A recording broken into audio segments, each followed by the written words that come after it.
Hola, ¿qué tal? ¿Cómo están? Bienvenidos nuevamente a este espacio, a esta tertulia, a esta conversación literaria y de actualidad que comparto con ustedes. Y en esta ocasión quiero compartir el primer capítulo de la última obra de ficción de Mario Vargas Llosa. La última.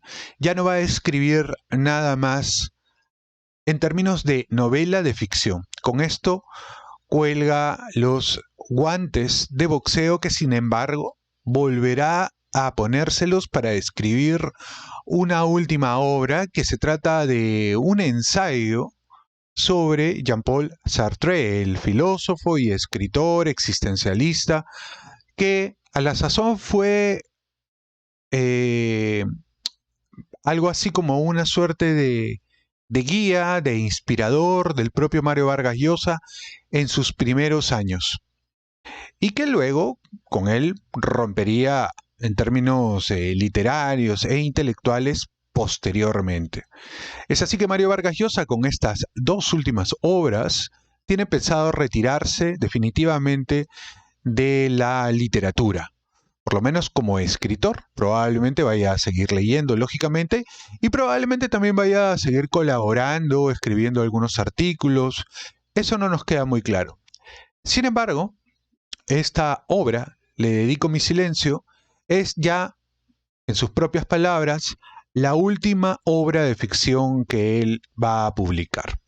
Le dedico mi silencio está ambientada en la ciudad de Lima y trata de un afamado escritor que curiosamente se apellida Durant, que está obsesionado con la idea de unir al Perú a través de la música. Por tanto, se ha marcado el objetivo de escribir un libro, de escribir una historia que pueda orientar, conmover al lector en torno a eso.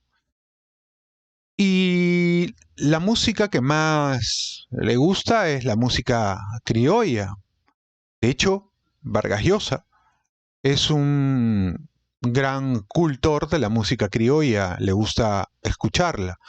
Sí que es cierto que probablemente otros géneros y otras expresiones artísticas cercanas a la música no le son tan agradables, pero aparentemente el tema de la música criolla siempre ha sido subyacente y constante dentro de su obra, porque precisamente a él le gusta.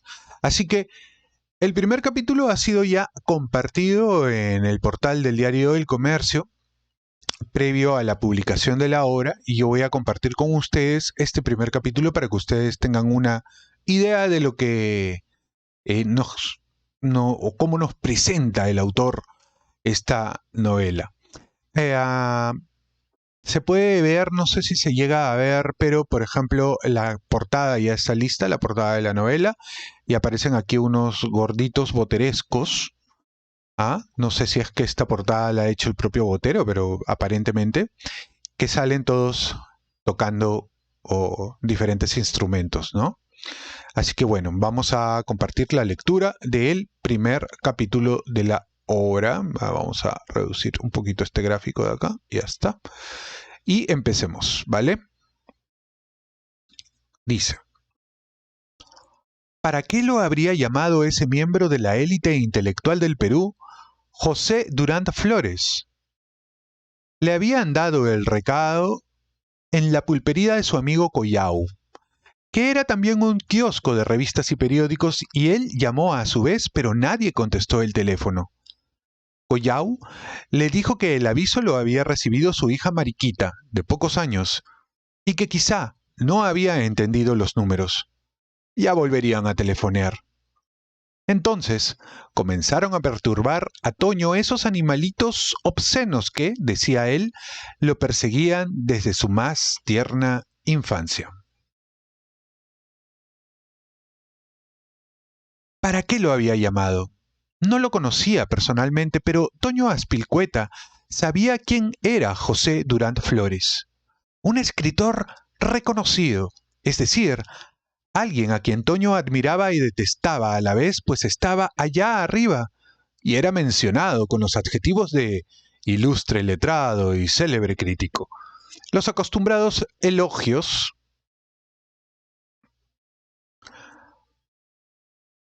que tan fácilmente se ganaban los intelectuales que en este país pertenecían a eso que Toño Azpilicueta denominaba la élite. ¿Qué había hecho hasta ahora ese personaje? Había vivido en México, por supuesto, y nada menos que Alfonso Reyes, ensayista, poeta, erudito, diplomático y director del Colegio de México, le había prologado su célebre antología Ocaso de Sirenas, Esplendor de Manatíes, que le editaron allá. Se decía que era un experto en el Inca Garcilaso de la Vega, cuya biblioteca había alcanzado a reproducir en su casa o en algún archivo universitario.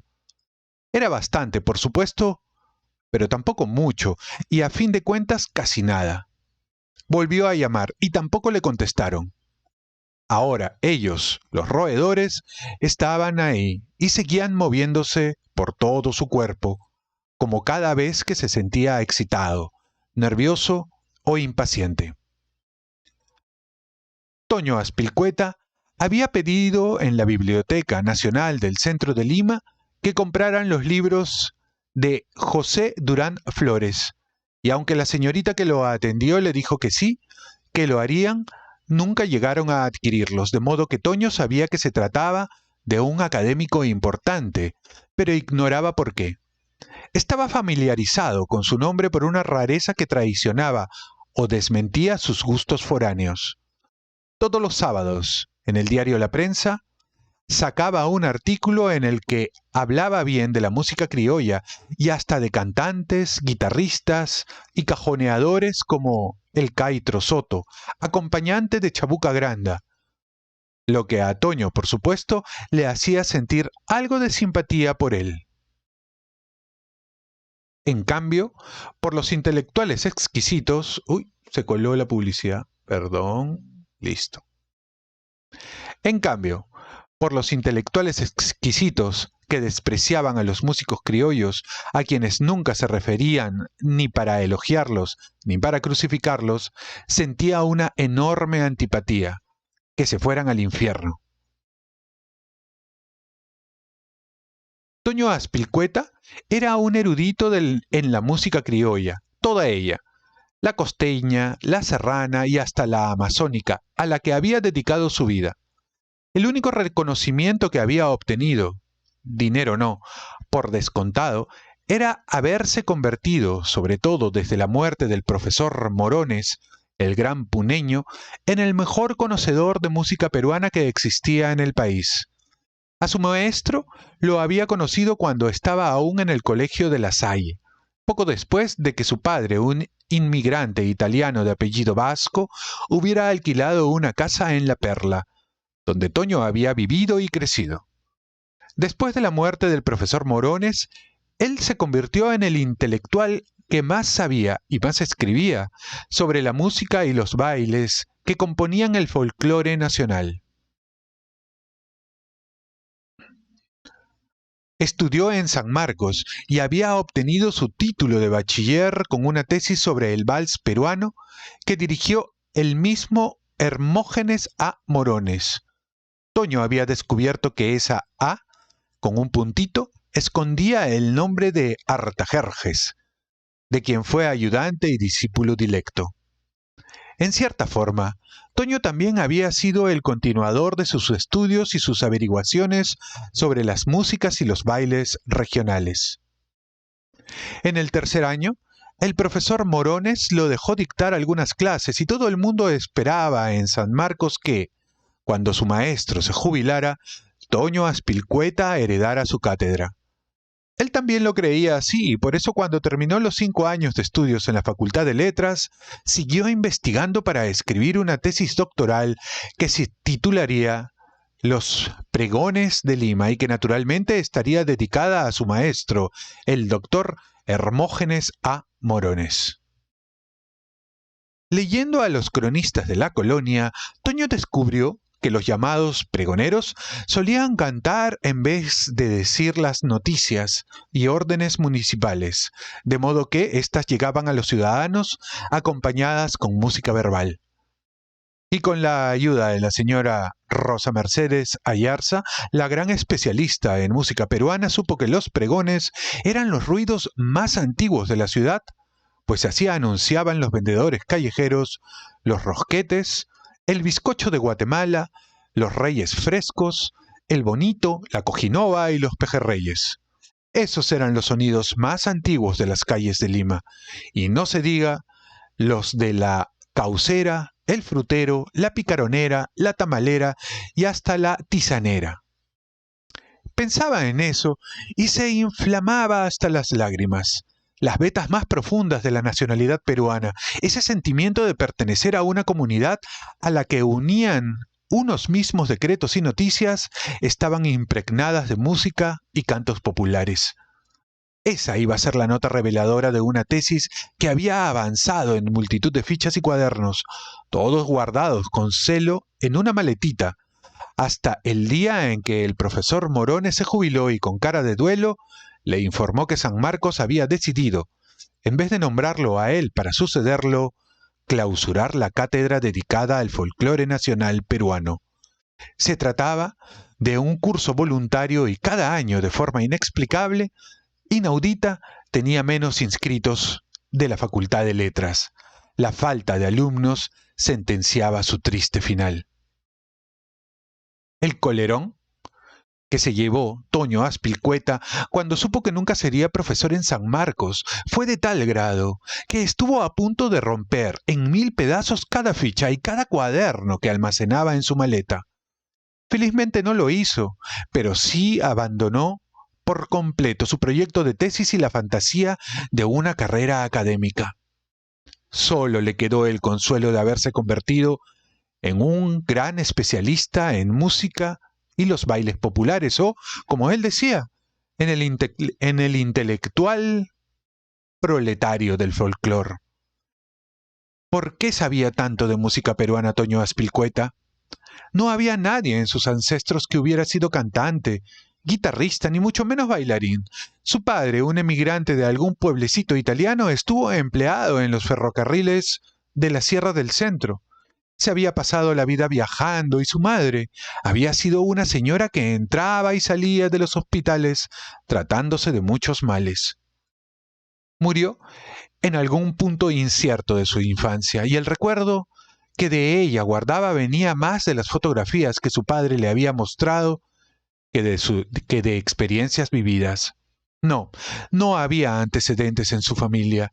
Él comenzó solito, a los 15 años, a escribir artículos sobre el folclore nacional, cuando entendió que debía traducir en palabras las emociones que le producían los acordes de Felipe Pinglo y los otros cantantes de música criolla.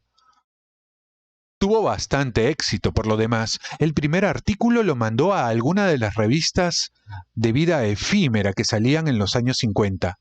Lo tituló Mi Perú, porque trataba precisamente de la casita de Felipe Pinglo Alba, en 5 Esquinas, que había visitado con un cuaderno en mano que llenó de notas. Por ese texto le pagaron 10 soles, que le hicieron creer que se había convertido en el mejor conocedor y escritor sobre música y bailes populares peruanos. El dinero se lo gastó de inmediato, sumado con otros ahorros en discos.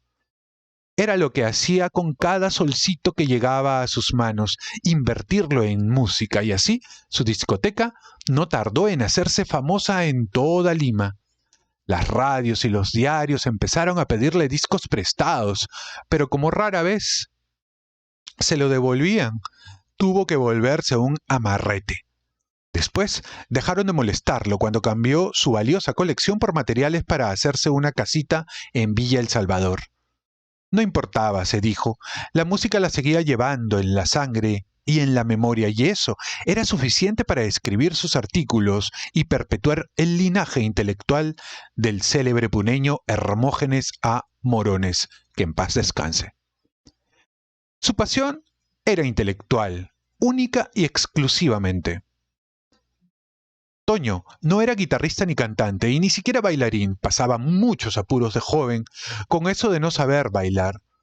A veces, sobre todo en las peñas o tertulias a las que iba siempre con un cuadernito de notas en el bolsillo del terno,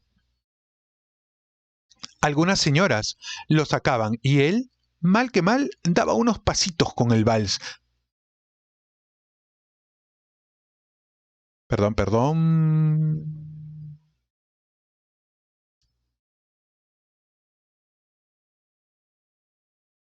Lo que pasa es que se refresca la...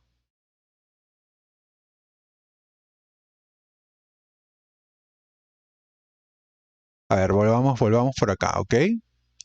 Su pasión era intelectual, única y exclusivamente. Toño no era guitarrista ni cantante y ni siquiera bailarín. Pasaba muchos apuros de joven con eso de no saber bailar. A veces, sobre todo en las peñas o tertulias a las que iba siempre con un cuadernito de notas en el bolsillo del terno, algunas señoras lo sacaban y él, mal que mal, daba unos pasitos con el vals, que era más bien sencillo, pero nunca con las marineras, los guainitos o esos bailes norteños, los tonderos piuranos o las polcas. No coordinaba, los pies se le enredaban e incluso se cayó alguna vez un papelón, y por eso prefirió cultivar la mala fama de no saber bailar. Permanecía sentado, hundido en la música, observando cómo hombres y mujeres muy distintos, venidos de toda Lima, se fundían en un abrazo fraterno que, estaba seguro, confirmaba sus más profundas intuiciones. Aunque los intelectuales peruanos que ostentaban cátedras universitarias o publicaban en editoriales prestigiosas lo despreciaran o ni siquiera supieran de su existencia, Toño no se sentía menos que ellos. Puede que no supiera mucho de historia universal ni estuviera al tanto de las modas filosóficas francesas, pero se sabía la música y la letra de todas las marineras, pasillos y guainitos. Había escrito multitud de artículos en Mi Perú, la música peruana, folclore nacional, ese repertorio de publicaciones que llegaban solo al segundo o tercer número y que luego desaparecían, a menudo sin haberle pagado lo poco que le debían. Un intelectual proletario, qué remedio. Puede que no despertara el respeto y ni siquiera el interés de intelectuales como José Durán Flores. ¿Para qué lo estaría buscando? Pero sí, el de los propios cantantes o guitarristas interesados en ser conocidos y promovidos, algo que Toño Azpilicueta se había pasado años haciendo, como testimoniaban los cientos de recortes que almacenaba en la misma maleta donde se enmohecían las notas de su tesis. En algunos de esos artículos quedaba la memoria de las peñas criollas que, como la Palizada y la Tremenda Peña, dos locales que estaban en el puente del Ejército, allá en Miraflores, habían desaparecido. Menos mal que Toño había sido testigo de esas tertulias. Frecuentaba todas las de Lima desde muy joven. Empezó con 15 años, cuando todavía era casi un niño, y las evocaba para que no se olvidara la importante función que habían cumplido. En ocasiones algún periodista que quería escribir una crónica de Lima lo buscaba, y entonces él lo citaba en labranza de la Plaza de Armas para tomar desayuno. Ese era su único vicio, los desayunos del Branza, que a veces tenía que costear pidiéndole plata prestada a su esposa Matilde. Sus ingresos reales los obtenía dando clases de dibujo y música en el Colegio del Pilar, de monjitas, en Jesús María. Le pagaban poco, pero educaban gratis a sus dos hijas, Azucena y María, de 10 y 12 años.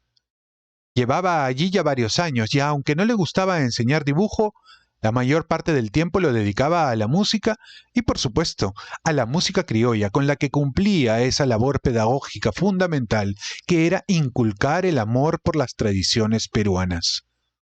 El único problema eran las enormes distancias de Lima. El Colegio del Pilar estaba muy lejos de su barrio, lo que significaba que él y sus dos hijas tenían que tomar 2 colectivos para llegar allí cada día. más de 1 hora de viaje si no había huelgas de por medio.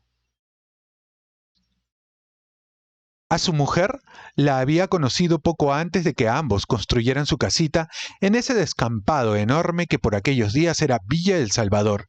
¿Quién hubiera dicho entonces que esa barriada vería llegar a grupos de senderistas queriendo desplazar a los líderes del sector para controlar a los habitantes?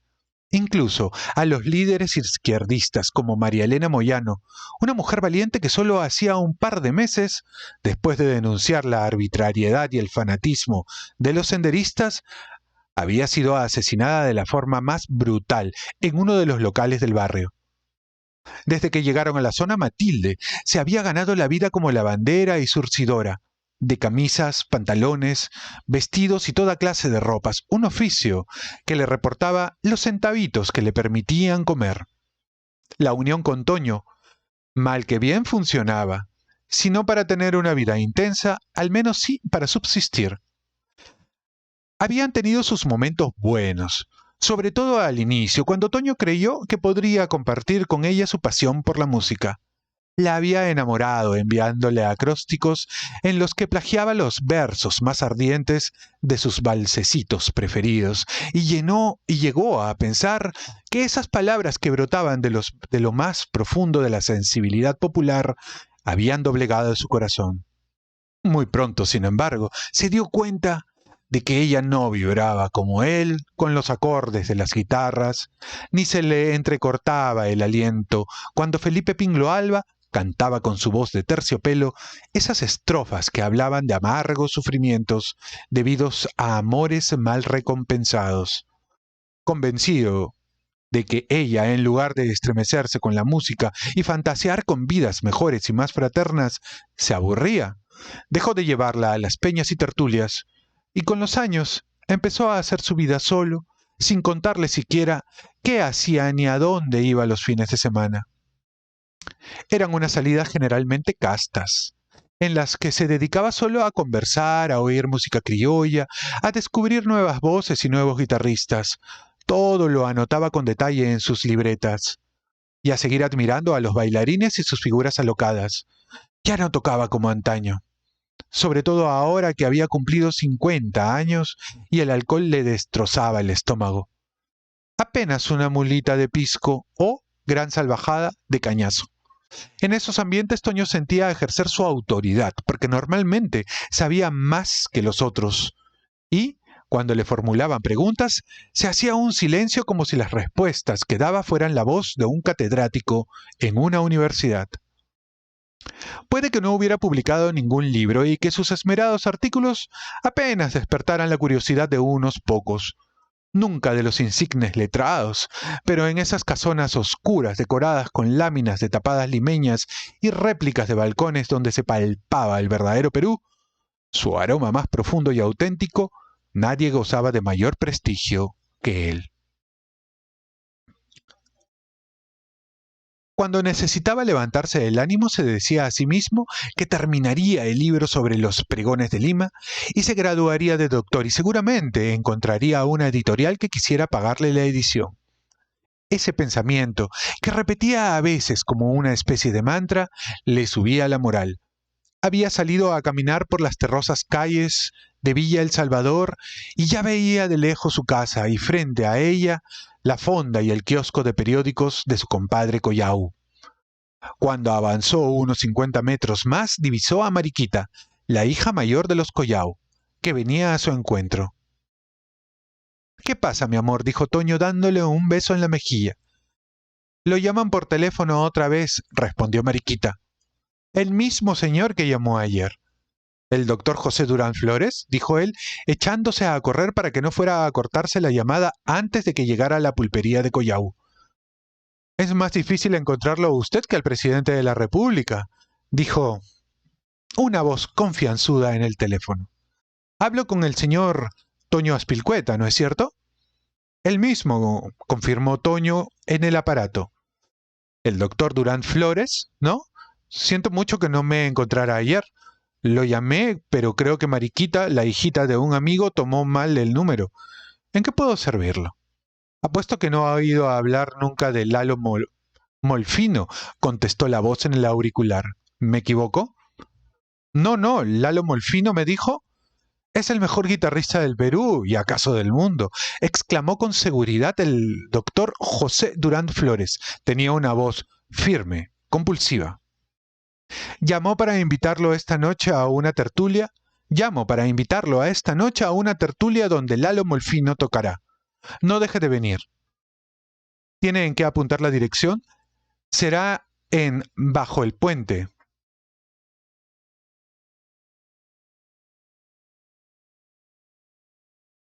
Perdón, lo que pasa es que esto se va refrescando y perdemos la hilación. Mientras tanto, vamos buscando. A ver, estamos en que el doctor Durán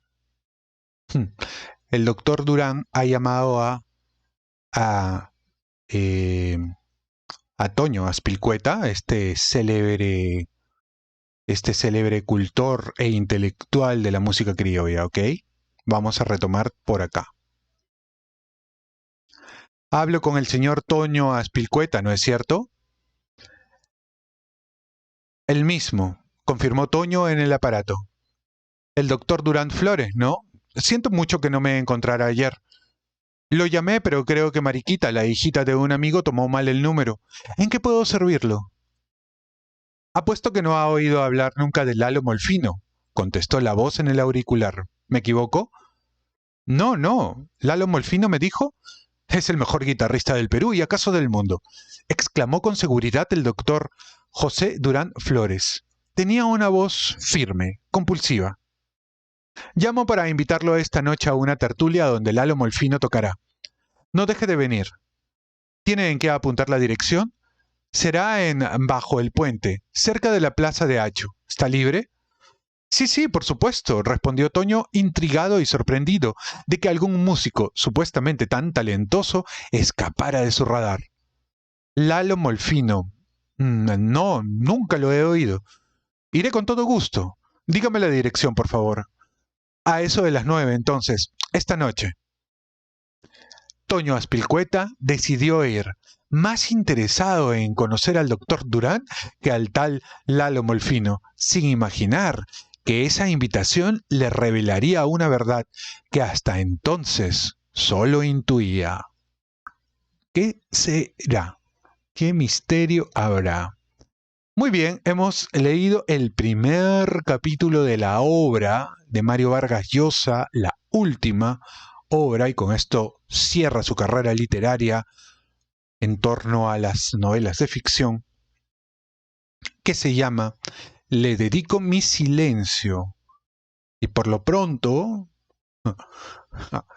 mi tío Durán Flores es uno de los protagonistas junto con Toño Aspilcueta. Digo mi tío, sospecho que no tiene nada que ver, o tal vez sí. En fin. Y estos dos personajes parece que van a ser centrales en la historia. Toño Aspilcueta, por lo que nos cuenta este primer capítulo, es un cultor de la música criolla, un especialista, un intelectual hasta la saciedad de la historia, el devenir y los estilos musicales de la música criolla, tanto en la costa, en la sierra y hasta en la selva. Yo no tenía mayor conocimiento de que había música criolla en la selva.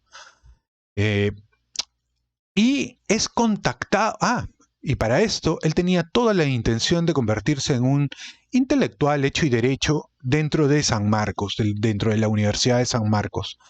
Sin embargo, esa cátedra que tanto añoraba y para la que él se sentía preparado, porque en realidad la iba a heredar de un profesor sanmarquino, se anuló. Quedó se canceló porque en San Marcos, cuando no